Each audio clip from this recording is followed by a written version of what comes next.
The Basement, an Undertale fanfiction read and written by Michelle of UAs-Art. This fic reading contains content warnings for character death and verbal abuse. If you are uncomfortable or triggered by either of those, please turn away now.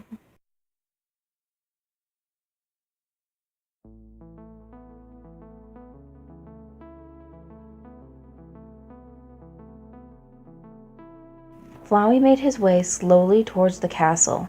He had just helped the Snowdin innkeeper's child find an old family recipe that their great-grandparents hid in a small cave in a cliff face in Snowdin Forest. Flowey had promised to help them climb up the steep cliffside, which, with his vines, was no difficult task.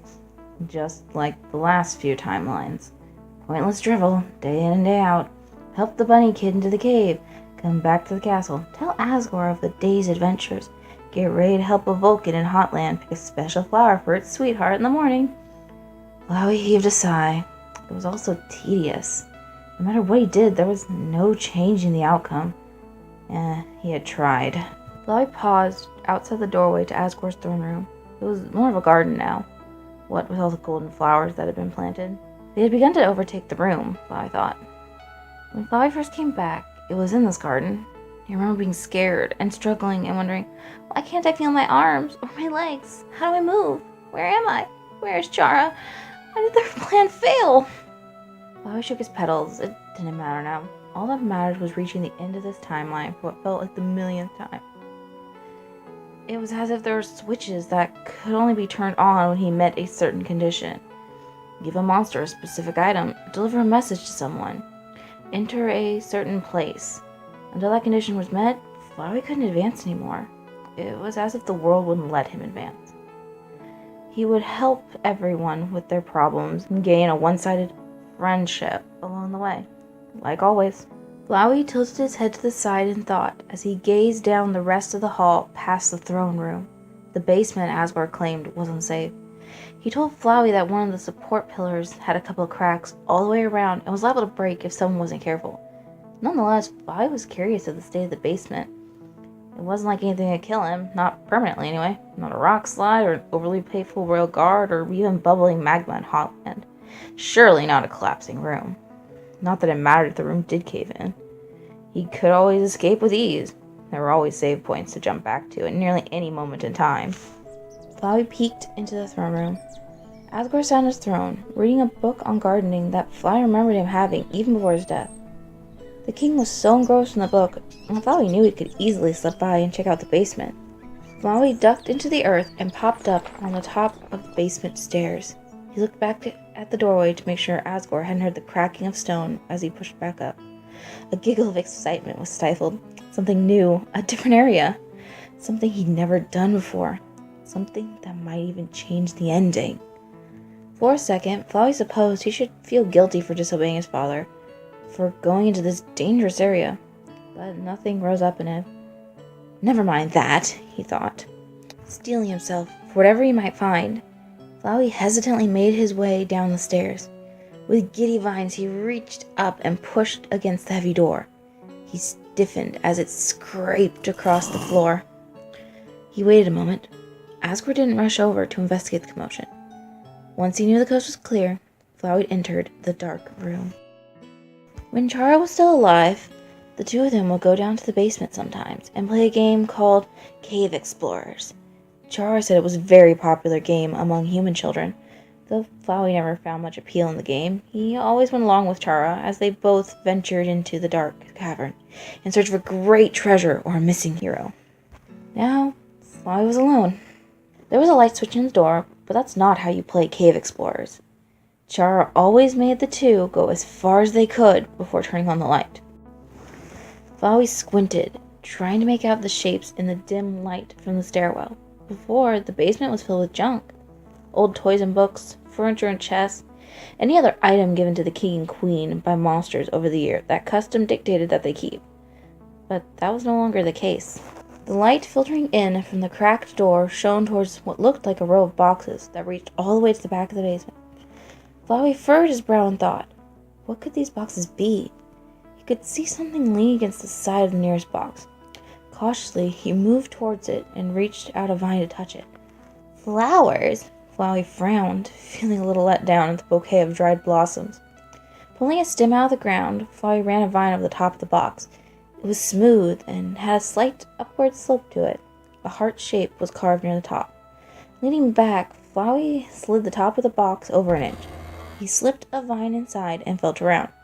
More disappointment came as he felt nothing but scraps of cloth. Rolling his eyes, he moved to the next box. On the outside, the same smooth slope with a heart-shaped carving. However, this time, when Flowey reached a vine in, he felt something different. Fabric around a soggy bundle of sticks? He squeezed. A gummy, muffled snap followed.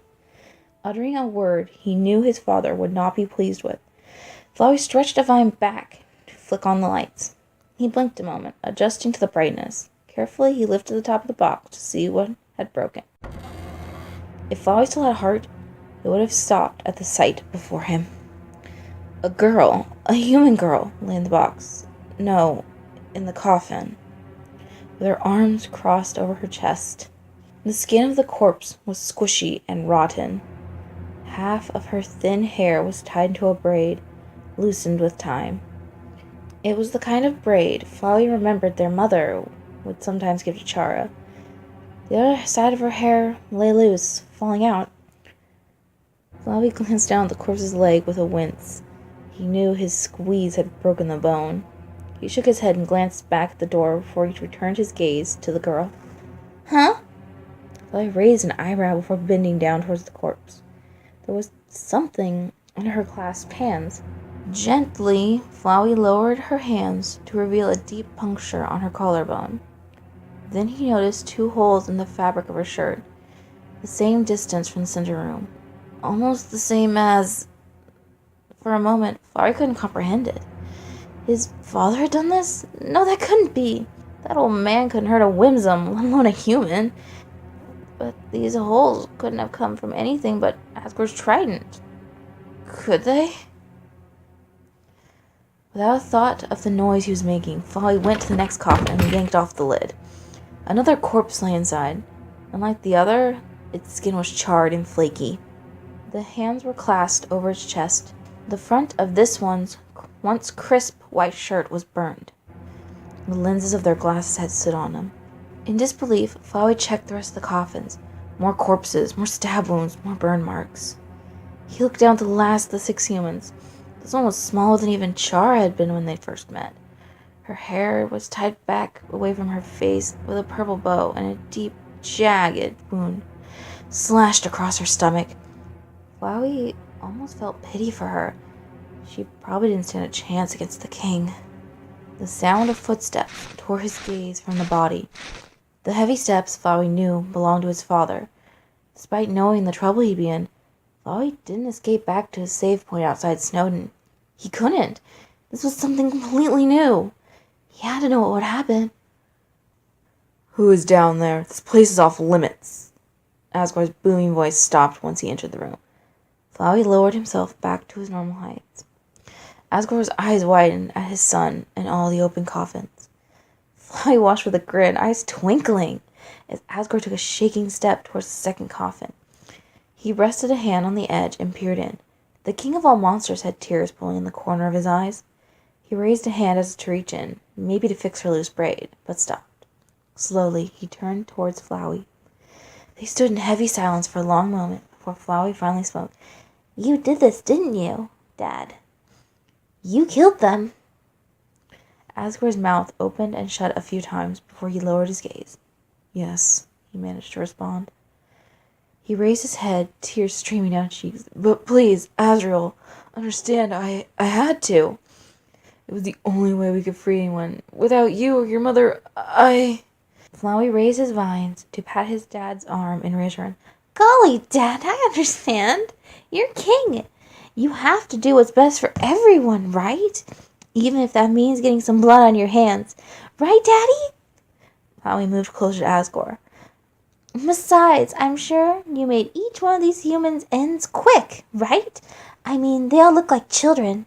So they couldn't have been that strong, could they? Like this one. Flowey reached up and pointed a vine at the last coffin. This one looks like they were just a little older than Chara and I were.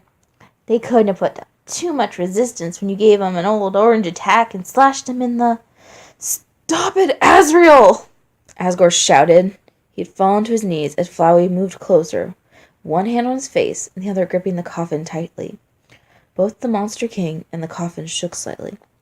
For a moment, Flowey couldn't believe this. He watched his strong-willed, powerful father become a shriveling child, shaking and weeping from mere words. Flowey could have stopped this at any time. He could have apologized or rewound back to Snowdin. Why didn't he? He had been kind to monsters after his return as a flower. Even if he felt nothing for them, he had solved problem after problem after problem flawlessly. It made so many people smile and laugh. It had stopped bringing satisfaction. It was almost boring now. But this, making people cry, hurting people, this was new to him. He'd never acted this defiantly before. He turned his thoughts back to his father, now crying on the floor.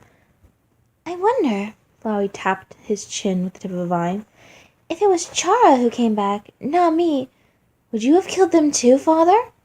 I mean, you only need one more human soul to set everyone free. The king's shaking abruptly stopped. He raised his head, his eyes, once overflowing with joy and kindness, were now flooded with grief and sorrow. A feeling that Flowey had never felt before welled up in him. His feeling of amusement was different, darker, stronger than anything he'd ever felt before. If he kept bringing up Asgore's sins, how long would it take before the grief was gone and his eyes were emotionless? Let's find out. Would you have stabbed them too? Maybe even burnt Chara alive? Gosh, that would have really hurt them. And you would have to watch them die too. Oh, I know. You could have slipped poison into their cup of tea without telling them, having them writhe in pain like before, or with an illness. That would be a lot easier to take than spilling your own child's blood, wouldn't it? Flowey reared up from the ground. His face had begun to twist into something sharp and cruel. Say, why didn't you do that to these kids, Asgore? Why did you make them fight you when all they wanted to do was go home? I bet you even fought them right here in the castle. They were so close to their homes, too. To their mommies and daddies and sisters and brothers. But then you came along and ripped it away from them. Azrael, please stop this, Asgore begged. I can't. I didn't want... Didn't want to what, Asgore? Kill these 6 humans? Run off Toriel? Let me die? Yes! Asgore collapsed to the ground, sobbing into his hands. After a moment, Flowey began to laugh. It was cold and dark and sharp. Hey, Dad, you want to know a secret? He didn't wait for a response. I can time travel. I can go back to certain save points if I die. I can go back to when I woke up in the garden anytime I want. No one would know. I've done it lots and lots of times. I've saved lives, Dad. I've made lots of people happy. I even brought you and Mom back together. He giggled a little. Asgore sat up and looked at his son. What? Flowey rested a vine across Asgore's shoulders. Yeah, plenty of times. I know everything that will happen and how to solve every problem. It's really boring now, being good all the time. The vines wrapped around the king's throat. Asgore grabbed at the vines in an attempt to pry them away from his throat. Flowey raised himself out of the ground until he was face to face with Asgore. I've exhausted all the good endings, but none of the bad. He watched Asgore's face contort into a mixture of panic and betrayal. Flowey knew he should feel awful for this. This isn't how a son is supposed to act, but he didn't care. Don't be mad at me. I don't want to do this. He squeezed tighter around Asgore's throat. But I have to know what the outcome will be if I do.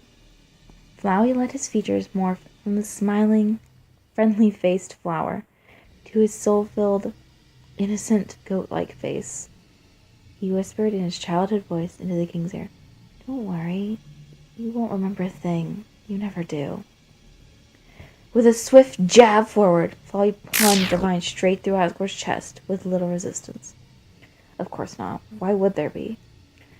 Asgore's defenses were so low after being taunted, Flowey could have beaten him with just one hit from his magic pellets. Asgore let out a strangled gasp as his body turned to dust, and Flowey released the king.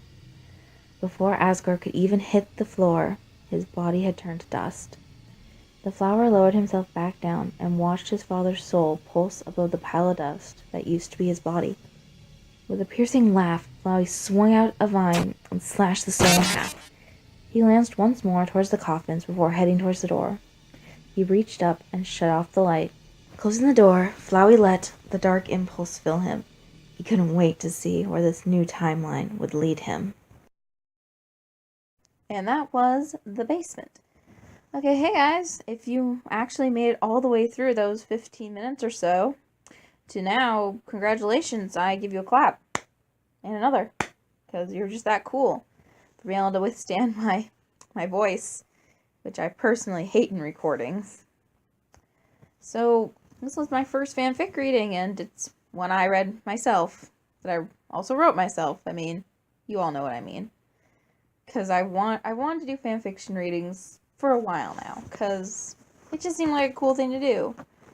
I listened to quite a few of them and some other audio readings and stuff when I work, and I'm like, well, maybe some other people will want to be able to find some too. I'll contribute to the wealth of fanfictions there are, even though a lot of the first ones you search on Google end up being cringe fics. But you know what I mean. To the ones that aren't completely cringy. I say, having read one that was not that good, that I wrote myself, so I'm allowed to say that. So, this was a bit more difficult than I thought it would be to do originally. I attempted 2 or 3 different ways to get the recordings before finally settling on the way I actually did do it, and you can tell a few times where I got confused or rushed through my words really fast because I was really excited to get to the next part, or forgot the voice I was going in and continued in that voice. Yeah. Well, I have 2 more fics I'd like to read. Both of them are mine. One I posted, well, on the day I'm recording this, I posted it that day. And one it's still in the editing phase. My beta kind of gave up on me and told me I had to edit it more before I sent it to her, so I have to go pretty much rewrite the entire thing. Because I was trying to be clever in it, and I realized reading back that I was not being very clever in it.